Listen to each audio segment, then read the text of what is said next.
All right. Good afternoon. This is normally an update on Monday where we give an update on COVID here in the Commonwealth. We're going to do that in the second half. We're going to start with new information or updated information on this devastating tornado that has wrecked, destroyed so many of our communities. Our newest estimate on deaths, and these are numbers coming from emergency management. They may differ a little bit from the coroner. There's one of these we're certainly checking on, is that we are now up to 74 Kentuckians that we have lost. One additional one in graves since this morning.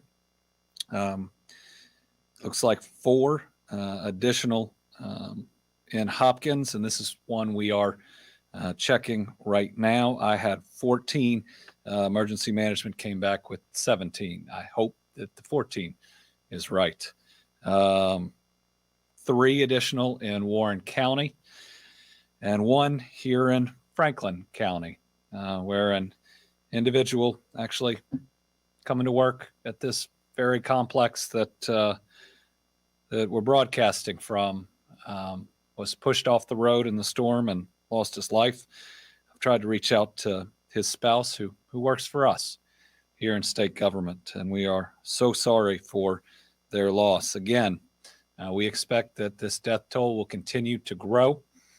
109 Kentuckians now unaccounted for, but as I look at this broken down by county, it's way more people unaccounted for than this. 81 of these are in Hopkins County alone, 22 in Warren. It says 5 in Graves, and that can't be right. There are more people than that that we've got to identify and find, hopefully safe in Graves County. Again, because we have multiple of our towns in rubble, finding the numbers are going to move a little bit, and we're going to do the best we can to give you the most accurate information we can. Yesterday, we received that major declaration from the federal government, the fastest in our history. We are very grateful, and we've now asked for additional counties to be added, both for public assistance. These are roads and government buildings and public infrastructure. That's the public assistance program, as well as individual assistance, people who've lost their homes. The extra counties that we have asked for on public assistance include Boyle, Breckenridge, Bullitt, Casey, Christian, Edmondson, Grayson, Greene, Hardin, Hart, Hickman, Livingston, Logan, Lyon, Marion, Monroe, Ohio, Shelby, Spencer, and Todd. Those are the same counties we've asked for the individual assistance as well. That is how widespread the damage from this event is when what I think will be an F4 and F5 tornado touches down and stays on the ground for 200 straight miles in a state with 120 counties. You have this many counties that have damage and this many counties that need help. Our National Guard, we have augmented our forces that are assisting with recovery. Now 448 guardsmen in the field, and of those, at least 95 are doing a fatality search and working in these communities to look for missing Kentuckians, and their search is one where we hope they don't find them. We hope somebody connects to them, and they're out there, and we just don't know where they are yet. Maybe they don't have cell service. 55 guardsmen are providing logistics support to the state logistics support area, and 3 National Guard chaplains are providing spiritual help to soldiers and civilians in the affected communities. The new requests that we're getting, or increased requests, are for MPs. That's needed help on the law enforcement side, and then on the engineering side as well. FEMA, just to go over a little bit of their response.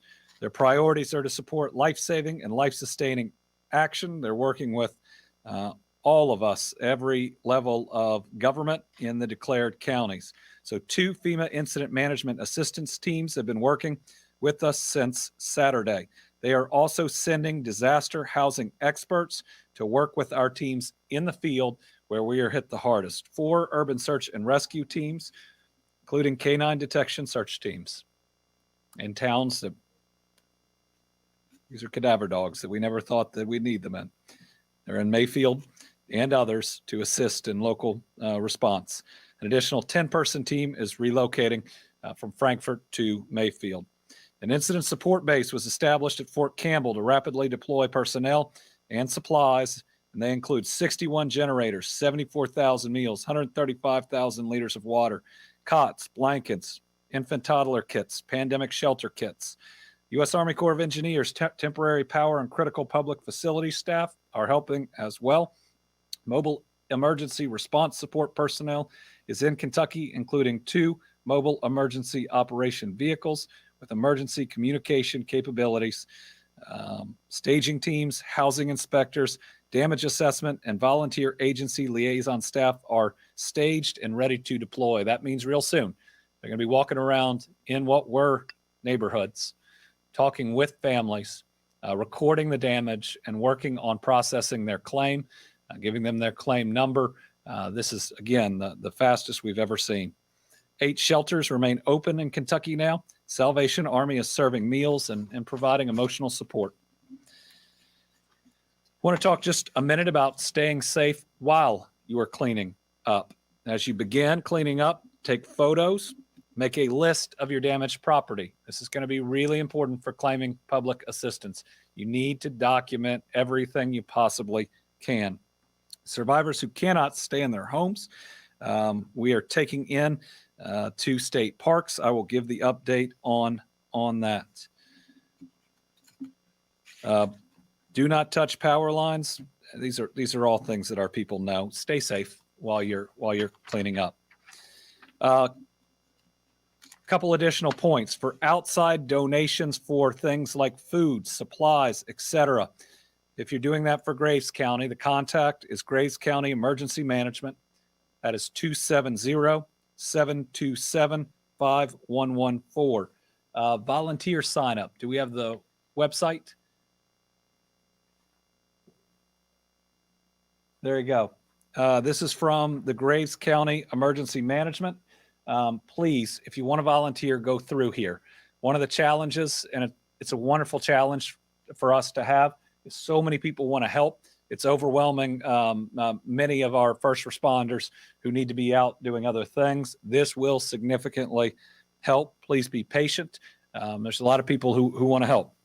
Paducah Police Department has volunteered to accept food and supplies as well to help out Graves County. Their number is 270-444-8590. Physical address, 1400 Broadway, Paducah, Kentucky, 42003. Okay, and this one is really important.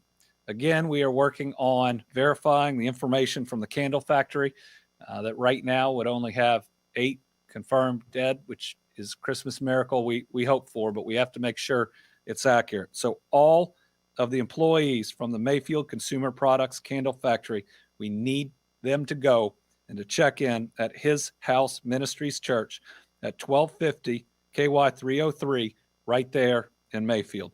We just want to see you, make sure you're okay, and verify that information. I believe the phone number we have now, which was wrong earlier, again, we're just doing the best we can on short notice, is 888-880-8620 if your transportation is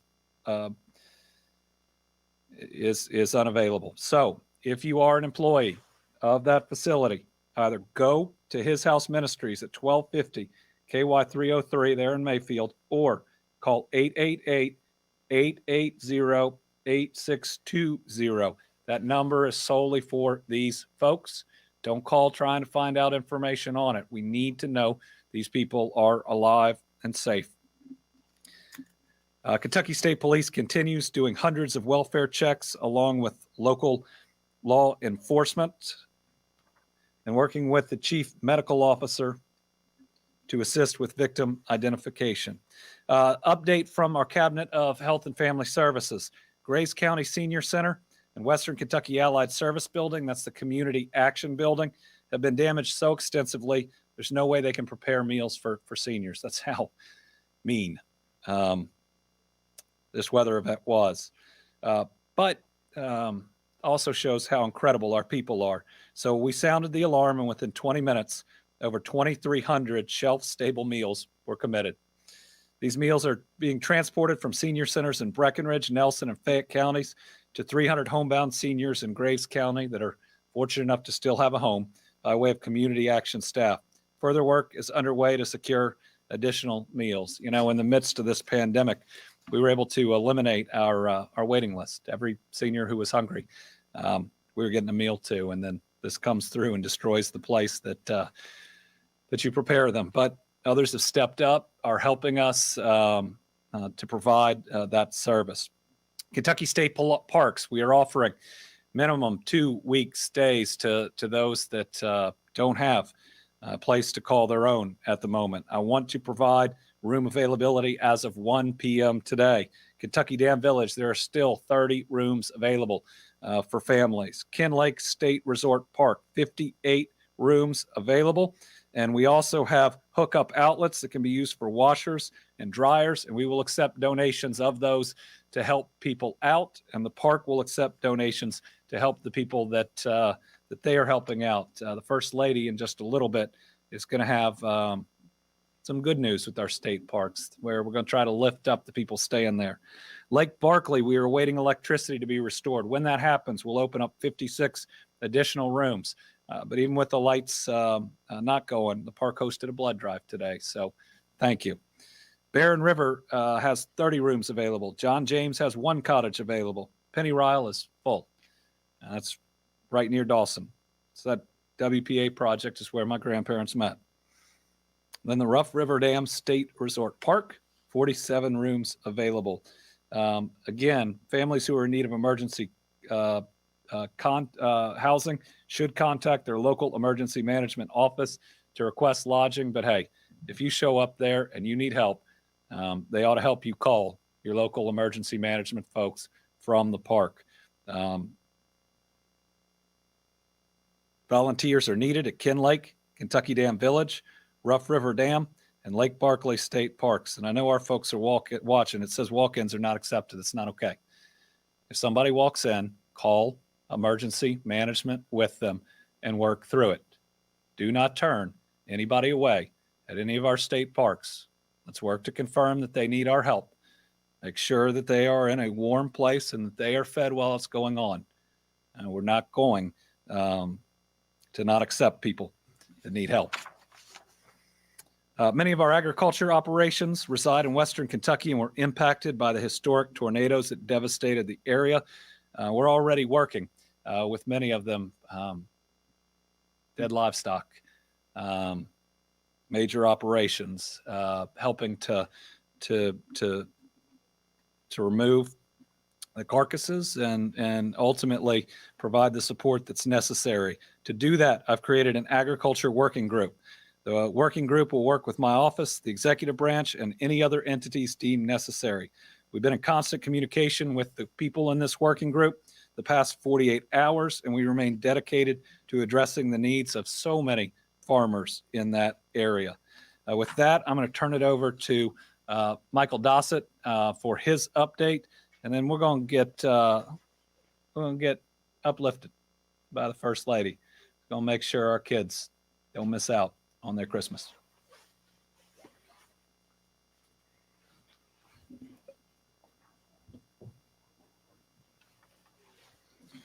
Thank you, Governor. And again, our hearts and prayers go out to the families of the loved ones lost and those who are still missing. So just a brief update. Our power picture improved a bit. We have at this point 26,500. They're still out of power. Again, managing expectations. Some of the large transmission towers, and these are the ones that you saw during the ice storm of 2009.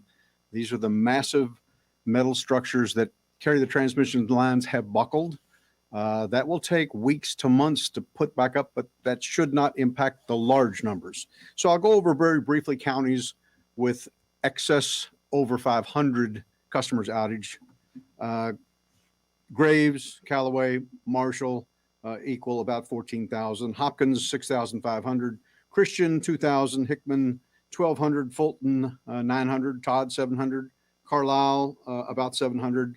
And Caldwell, about the same, 700. So we're moving forward very quickly. You've obviously seen, if you're in the impact area, you've seen many contractors that are over target assisting in the power restoration. If you don't have power, life is not good, and we're doing everything we can. We have approximately 96 or 95% of those lines assessed across the state. Again, 29 transmission lines are down, and those are the large ones. We have no decrease in numbers for telephone poles and power poles that are down. It's 8,000 and only 3 of those large co-ops across the state. So expect a delay in putting the new poles in. That is a very intense labor, and then they have to string the wires. So a little update on the water and sewer systems. Currently out of the impact area, most all of the systems are operating, and that includes 16. 2 of the systems, one in South Hopkins and one in Morton's Gap, are about to come back online. We have provided a generator for that power to power their water system, so that should be fine. James, if you could bring up the one slide, please. And this is a slide that depicts the actual number of tornadoes. So we now have 5 tornadoes identified, and you'll see the confirmed is red, unconfirmed is blue, and the dots happened outside of our state. So the longest track, I believe we're up to an estimated 227 miles. That would be one of the longest in U.S. history, if not the longest. And you can see the track of that. And if you reflect on the counties that the governor read off that were added, we included each and every county that these 5 tornadoes impacted. Now, a lot of the damage is radar indicated. So when we see radar debris fields, we know that something was hit, and it could be only a barn or an outbuilding, or it could have been a commercial building or some homes. It could be a small part of a subdivision. So we've included all of those counties. So we asked for and were and received a presidential declaration, as the governor indicated. This is not just FEMA leaning forward. This is the fastest in our history, and it normally doesn't occur in other states. So thank you to the president all the way down to Gracious Sheck, our regional administrator. They paved the way, waiting for the governor's declaration to go up there. It was signed very quickly yesterday, and now we've added on 20 additional counties. Again, I want to manage expectation. The fact that those 20 were sent up to FEMA does not mean we're going to be granted 20. I will tell you in conversations, they're going to assess groups of counties. They can't just turn on approval for 20 counties. So it's a process, and we will keep you updated on the process. But these 5 tornadoes are confirmed by radar. The ones that are unconfirmed, the Weather Service has not finished their survey. And quite frankly, as you've heard the governor state previously, and I'm in belief of this construct, this will be one of the large ones. And EF3 is bad. That's 155. But with this type of damage, we basically, and again, you've heard it said many, many times, I've been on site, and thank you to all the first responders, many of them out there doing their job when the wind was still blowing and debris was flying, rescuing people. The long and the short of it is, we don't really know by any stretch of the imagination of all the infrastructure damage yet. So that's yet to be determined. And that's just a brief update of where we're at 4 p.m. today.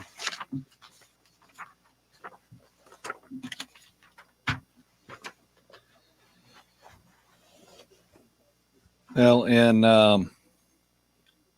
news I wanted to be wrong, I was apparently right. We just confirmed that the Hopkins County 17 deaths is accurate, and that's where we're up to. So that's one miracle we did not get 74 4 lost Kentuckians as of now, and that number is going to grow. So, Brittany, we could use some good news.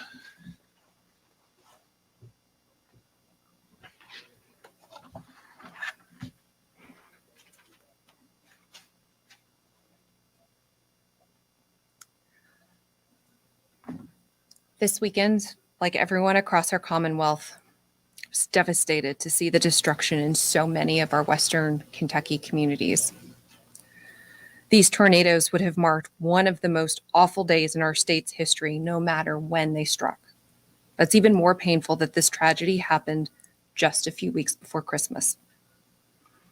Especially during this time of year, we all look forward to being home for the holidays, spending time with those who mean the most to us. Now, many of our families don't have a home to go to, or even worse, they've lost someone they love who made their family whole. As a mom, wife, daughter, and friend,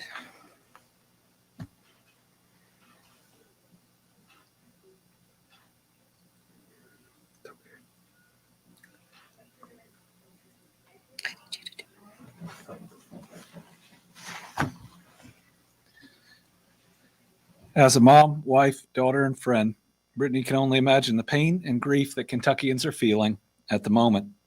She knows so many of you feel the same way and wants to know how you can help make this season a little easier for those that are hurting. We are humbled by the countless individuals, organizations, first responders who sprung into action to deliver emergency supplies and shelter to their neighbors in need. We've already announced the Team Western Kentucky Tornado Relief Fund and encouraged everyone to contribute if you're able. Again, you can donate at teamwkyrelieffund.ky.gov. Get me. To start with, this fund is going to help cover funeral expenses for those we tragically lost in the storm. We are proud to announce that we have now had 44,358 donations, well over $6 million. The Relief Fund is going to help families affected by the tornadoes address some of their most urgent needs, no administrative fees, all of it. It's going to go to those families. Want me to keep going? I'm going to try. Okay. On top of that, with Christmas just around the corner, we want to help Western Kentucky parents and guardians, despite this devastation, make the holidays special for their kids. That's why we're launching the Western Kentucky Christmas Toy Drive, so people across the state can come together to make this Christmas special for as many babies, kids, and teens as possible who need our love and support more than ever. Here's how it'll work. Starting tomorrow morning, December 14th, through Saturday, December 18th, you can drop off new, unwrapped toys, games, books, or technology in its original packaging to a number of locations across the state. You can also donate $25 Visa MasterCard gift cards labeled with the dollar amount.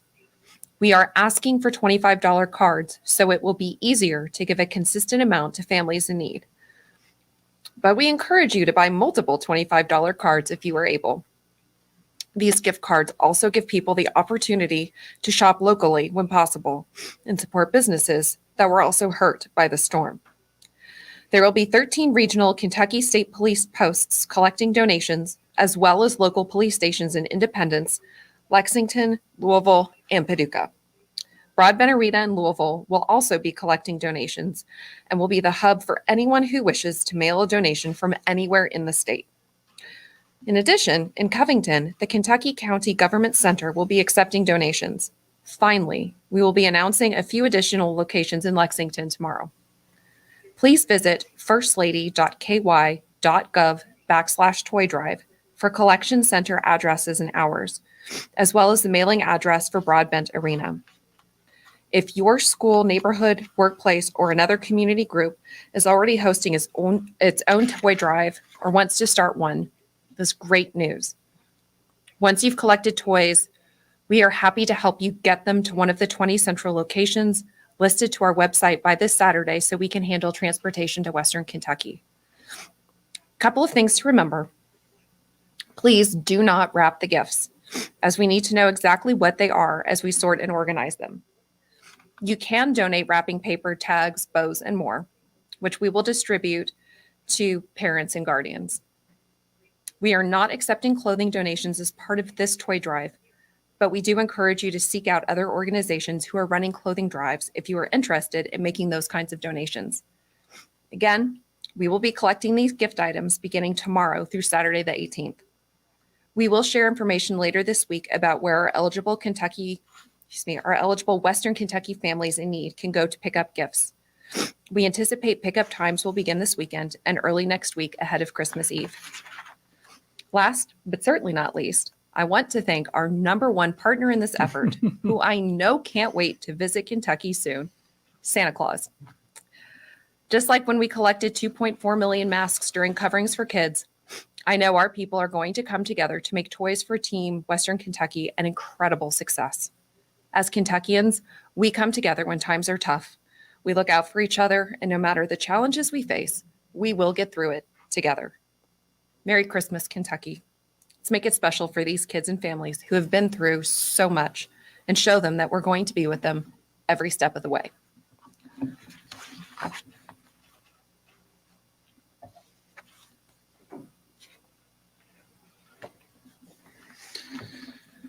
All right. If dealing with all this, and thank you.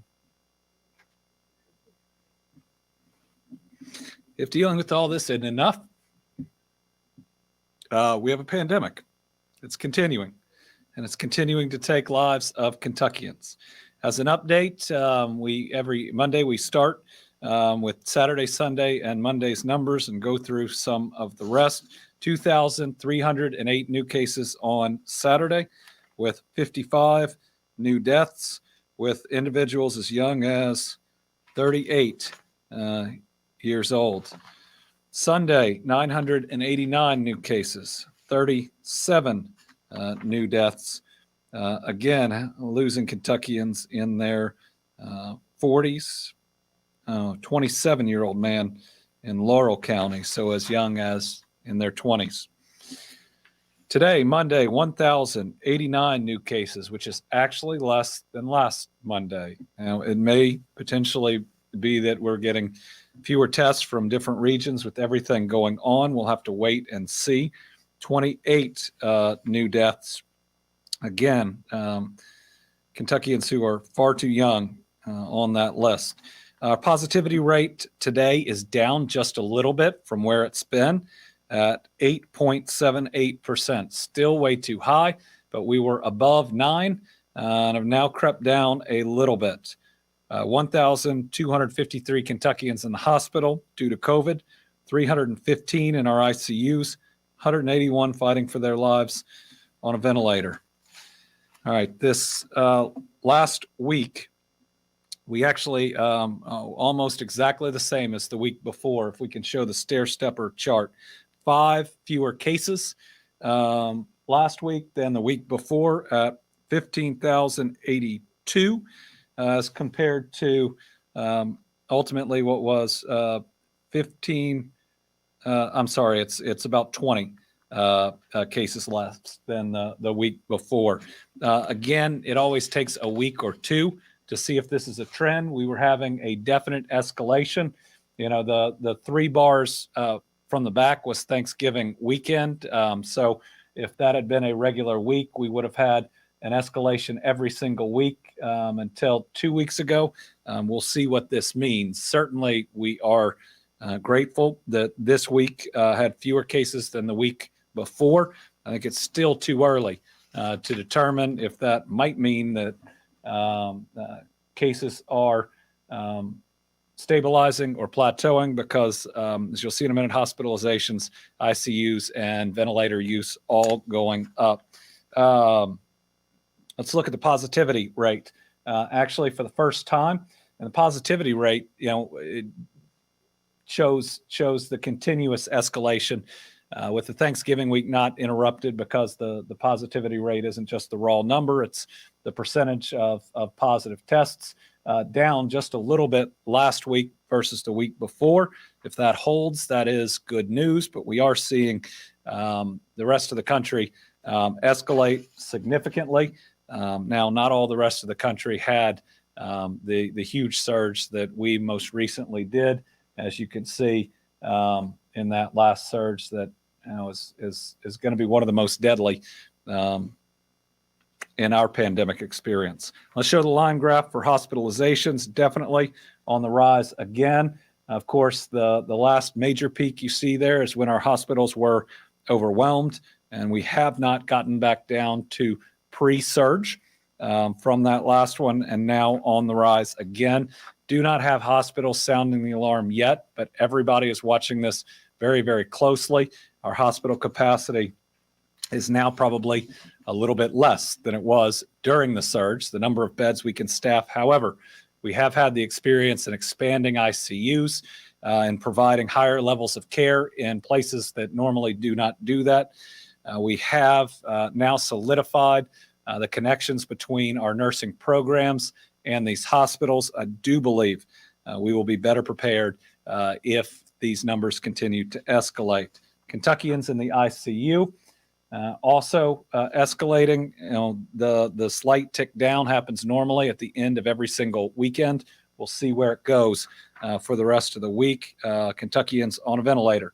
Also, general trend increasing. How about some good news? We got a lot more people getting vaccinated. We have wanted to see that. Our numbers always come in the highest over the weekends, but we have some of the better numbers that we've had. 14,880 Kentuckians went in and got their first shot of hope. That means they decided to get vaccinated for the first time and got their first shot. 16,813 Kentuckians got their second shot to become fully vaccinated. And look at that next number. 46,373 got their booster shot. Remember, if it's been more than 6 months since your second shot of Pfizer or Moderna, or 2 months since J&J, you need a booster. That's how we avoid another surge. Waning immunity is real. We'll show it to you in some numbers in just a second. Make sure you get that booster shot. Not only does it give you the best shot against our enemy number one, which is the Delta variant, it looks like it's needed to protect you from Omicron. We go through this by every Monday by age demographic. Number one mark is total Kentuckians that have gotten at least one shot has gone up a percentage point. We celebrate every time that happens. So let's see, today is the 13th. 2 days from now will be 1 year. No, tomorrow will be 1 year from the very first vaccine given out in Kentucky. And in that span of time, 1 year, we vaccinated 62% of every man, woman, and child in the Commonwealth of Kentucky. That's incredible. It's not enough based on what we face. That's never been done in human history. I'm really proud of our folks who are out there giving those vaccines. Now up to 2,731,731 Kentuckians that have gotten vaccinated. Our total for those that are eligible, 5 and up. These are people that can actually get a vaccine. Staying the same, about 65%. That's about 2/3. And then total 18 and up. These are people who make their own healthcare decisions. 73%. Folks, people in the Commonwealth overwhelmingly know that they need to get vaccinated, and people keep coming to get vaccinated. Every day, we have at least 1,000 Kentuckians who determine that it is time. Please, we're waiting for you. We want to see you. Come in, get protected. So we do the breakdown by age, 75 and up, unchanged, still at 91%. This is one we need to do better in. And 91%, you think, why would you need to do better than that? It's because they're at the most at risk. 65 to 74, these are our all-stars at 95%. 50 to 64 has gone up a percent, now at 79%. 40 to 49, this creeps up almost every week. This is my group and a group that's getting hit really hard in deaths right now from Delta, up a percent. Then we're the same all the way down to 12 to 15, up a percent to 45, and 5 to 11-year-olds, up a percent to 14. Let me talk about that for a minute.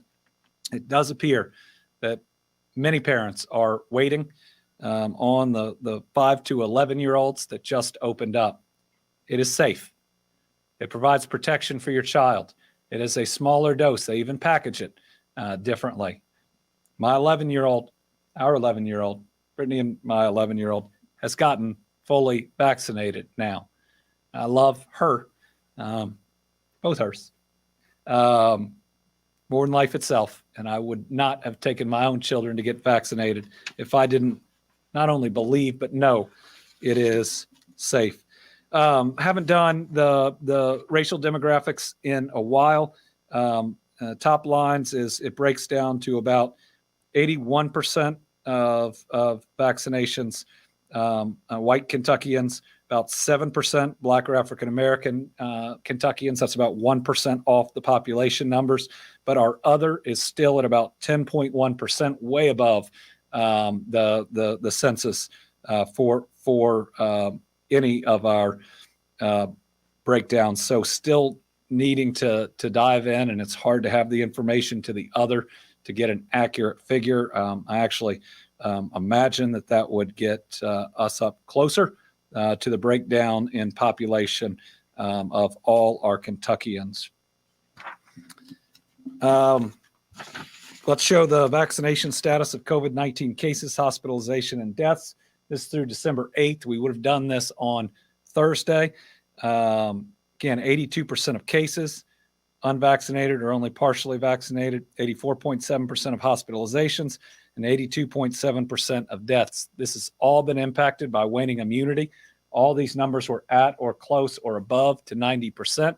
If you go out and get your booster, those numbers will go back to that place. But even without factoring in boosters, when we look at the rate of COVID-19 cases and vaccinations, you are still at least 4 times more protected even right now with Delta and waning immunity if you have gotten vaccinated versus if you have not. All right, with that, we will open it up to questions. We have 3 journalists here with us and more on the line. We'll start with Tom. All due respect, question for the First Lady on her toy drive, if I may. Yes, The first I get to ask her something. there you go. Be kind. What are the age groups that you want to emphasize this towards? Birth through 18. Through 18?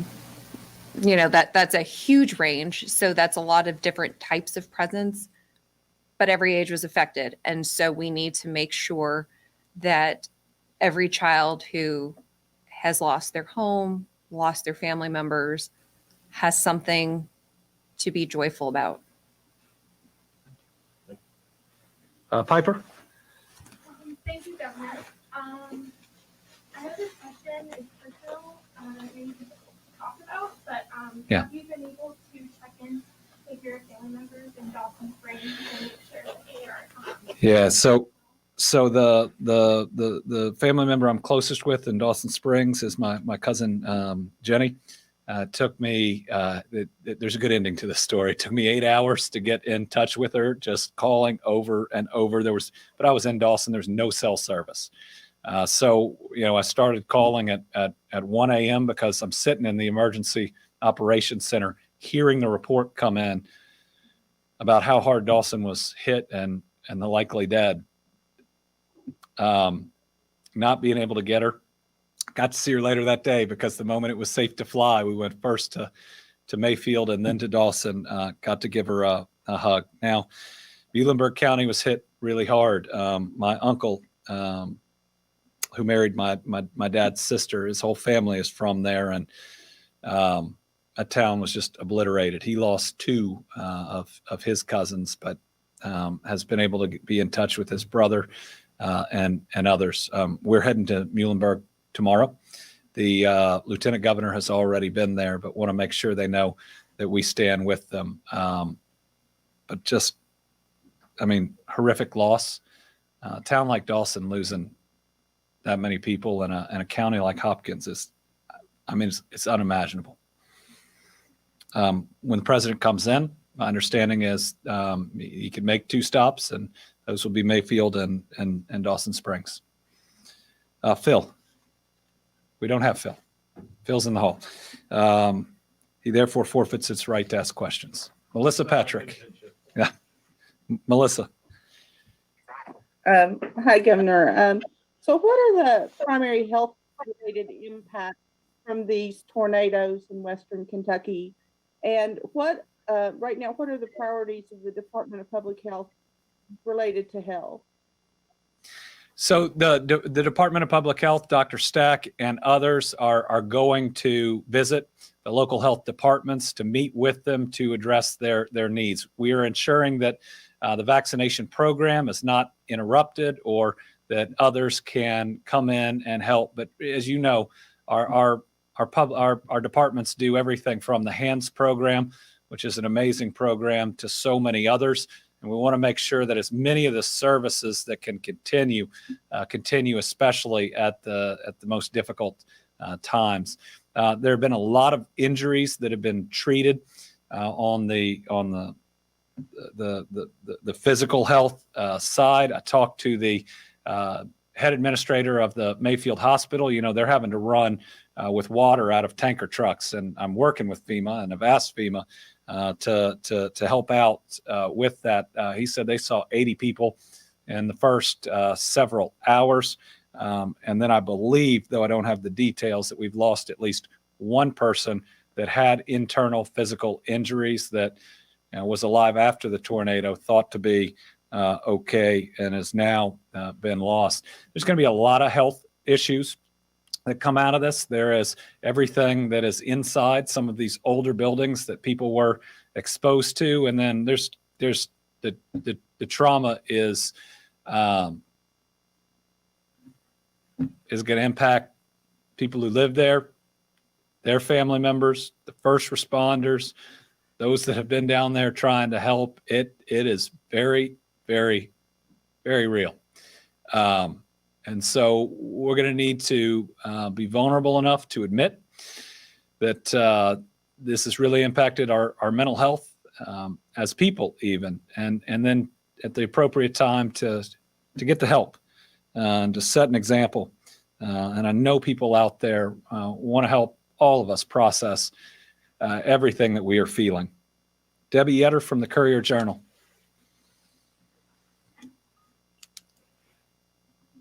Hi, Governor. I wanted to check and see, have you mentioned the injuries in Graves County?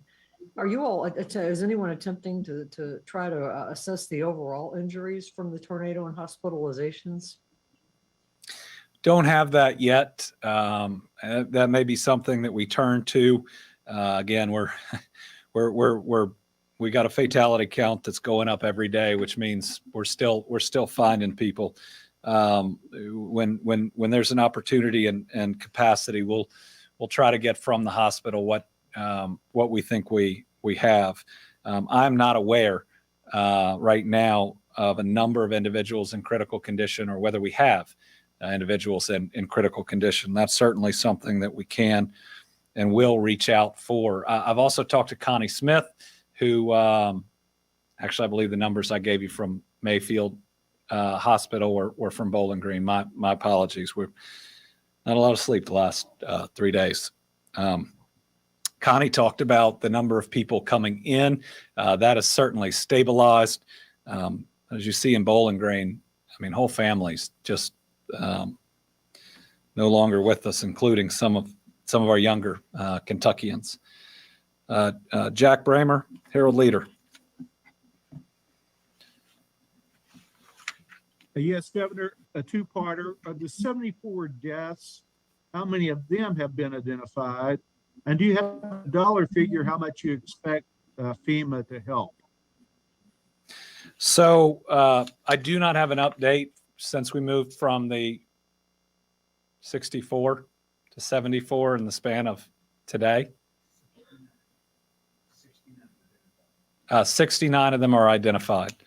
So 5 currently unidentified. And remember, the state police need you at the same ministry's location if you are missing somebody to come in with identification documents, as well as provide a DNA sample if you are related.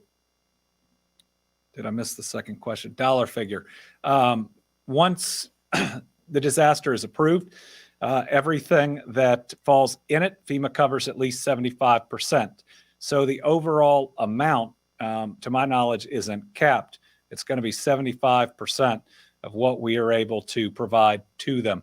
There's also the individual assistance, and that'll depend on the number of households. I don't have a number, but I imagine FEMA will be helping us to the tune of hundreds of millions of dollars, because that's how much damage that we have in the very, very least. John Boyle, WFPL. Hi, Governor.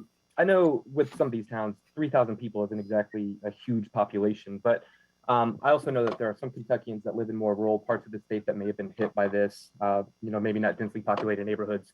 So I wanted to get a sense of, are we still in the process of working our way out to some of these people who may live a little bit more off the grid in the path of tornadoes? Yes.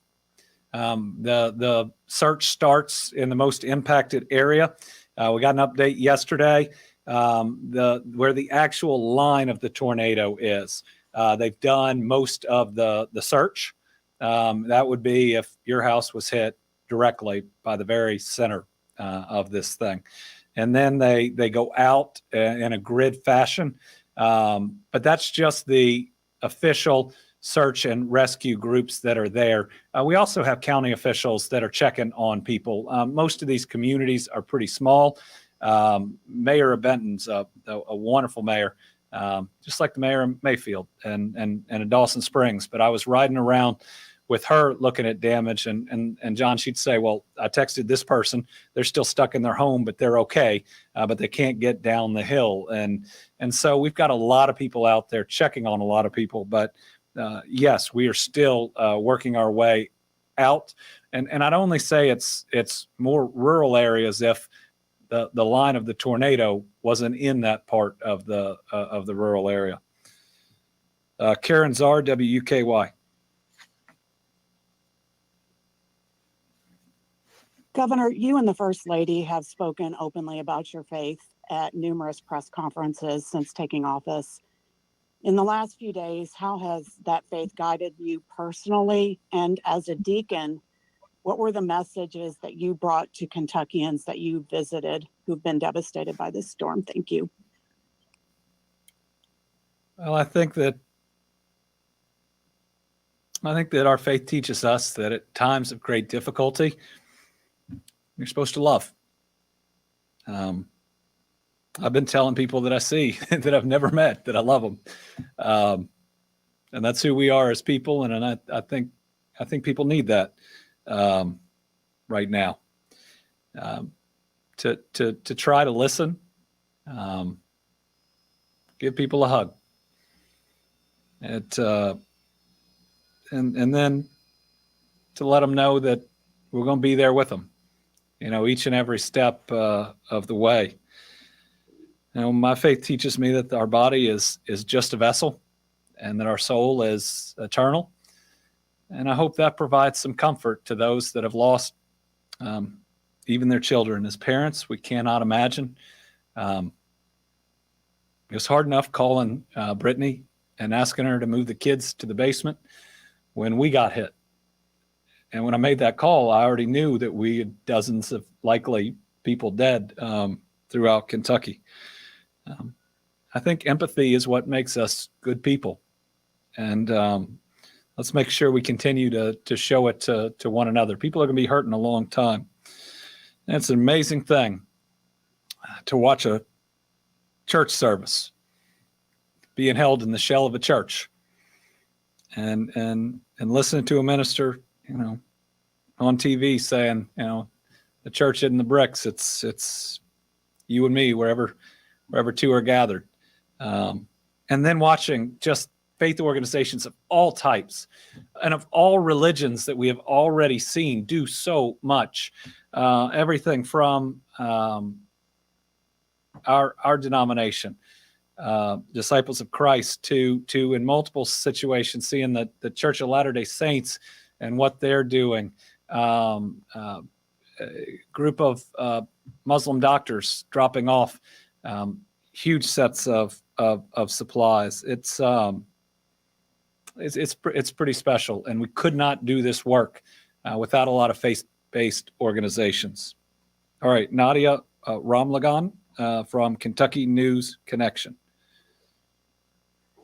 Hi, Governor. I was wondering, I understand that we're still in the early stages of the search and rescue process. That being said, do you have any idea what might be the plan going forward for rebuilding? Is there going to be some kind of state agency or committee or coalition similar to the agricultural working group you mentioned that's going to make sure that the process is closely managed? Well, there's a couple of really important things that are the next step in the process. Number one is all homeowners filing an insurance claim if they have it. We are working on trying to get all our insurers to these locations on a day where we can direct these folks to make sure that they can be helped all at one time. It's really important to get that done and to get it done as quickly as possible. People are going to need documentation. They're going to need to make lists of what is lost, and that is horribly traumatic to have to do, but it is necessary to try to get them those dollars that they are owed under those policies. Second, FEMA. We need to get people to file their claim with FEMA for individual assistance. Those are the people that are going to be walking around in the neighborhoods. We're going to try to publish a schedule once we hear back from Gracia Sheck about when different groups are going to be in what towns. A lot of the rest of the schedule depends on debris removal. Now, and a little bit of hope, we're not just clearing roads, we're now moving stuff out. And that is a really good thing. And then we're trying to address any lag time right in between needing to make your claim, the debris removal being out, and then rebuilding. We have lots of offers of help. One of the things we're really going to want to work through is how we maximize contractors with materials that can be there helping to rebuild as quickly as possible. It's hard to look at where Dawson Springs is right now, but I'm trying to think about what it'll look like with hundreds of brand new houses. That's going to be a special day when we can see that piece. Construction will be a little more complicated with government buildings, with huge buildings entirely wiped out, churches and the rest. We're also going to have to start looking at businesses and especially small businesses that are hit. I know there's FEMA assistance, but we're likely to provide some direct assistance from the Team Western Kentucky Relief Fund about helping to get them by until they can open their doors again. We want to do everything we can to help people get back up. I mean, you talk about getting knocked down. This is it's a lot harder than just getting knocked down, but we're committed. We're seeing just amazing generosity by the people of the United States of America and other places. Let me just say, if we feel your love, we feel your support. Calls come in with such a volume that it's hard to return them. But thank you to each and every individual out there. I got a note from Virginia's governor that I haven't been able to call back that they're doing a blood drive for us, and he's given blood personally. So thank you for that. We're getting support from everywhere from Amazon to the Backstreet Boys, who are helping out with, I think, a really a huge help to the Team Western Kentucky Fund. Keep it up. Things like that. And if you can put the slide back up, are how we ensure we don't just have support in the coming weeks, but a whole lot of expenses after natural disasters are months, maybe even a year out. I've already been talking to the county judges, and we all agree that we got to make sure the way we plan to use these funds, which we are doing together, ensures that at that time that people need it, maybe that they are furnishing their house. And how far out is that if you think about the fact that their house is still in rubble, that we are still here for them. So we got a lot of groups that are doing the immediate assistance, and we thank them. We're going to make sure that we coordinate to where we can continue the assistance for the months and even the years to come. I know a lot of people out there want to help. They feel it very strongly. We gave you a place to volunteer. Know that there are thousands of volunteers, and if your help isn't needed, don't take it badly. Just know that you're one of a whole bunch of amazing Kentuckians. So whether it's this or COVID, we'll get through it. We'll get through it together. We will rebuild. We will get back up. That's what we do. Thank y'all.